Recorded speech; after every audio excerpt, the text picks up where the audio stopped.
Alright, so here I want to show you a plugin that allows you to read in Esri layers into a leaflet map. Alright, so the plugin that does this specifically is this Esri-Leaflet Plugin. So let's look that up real quick. Leaflet, let's see, Esri-Leaflet.js. You should, there it is on GitHub. So this is the reference. There's a API reference, and you can look up different types of layers that you want to load in, or symbology, or base maps, or whatnot. And again, that's linked to the leaflet page also. Okay, so first off, if you want to load in layers, there are different options or methods depending on the type of layer that you're trying to load in. So let's just look at this as an example. So for example, a tile layer or tiled map layer allows you to read in raster tiles. So in this example, I'm reading in a raster tile service from the West Virginia GIS Tech Center of Nape Orthophotography.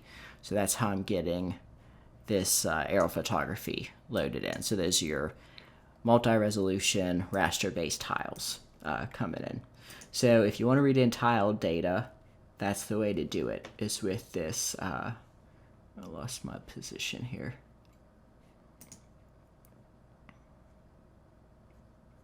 Oh, there we go.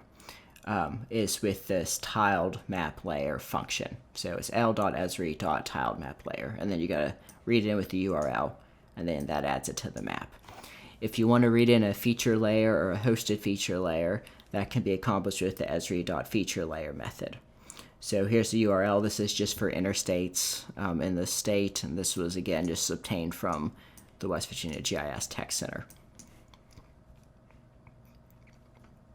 And then I set a caller and a wait.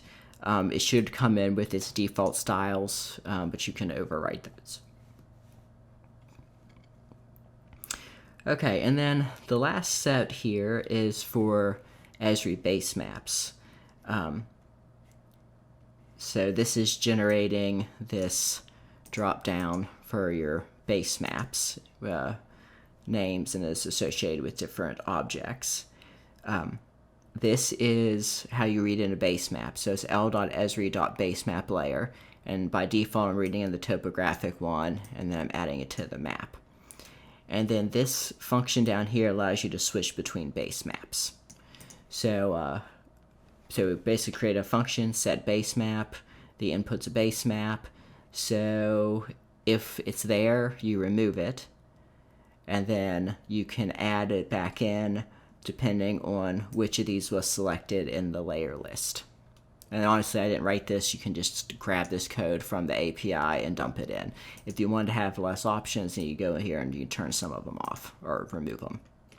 So in short, it's actually pretty easy to use your Esri data, either like feature layers, hosted feature layers, tiled map services, base maps, in Leaflet with this Esri-Leaflet plugin.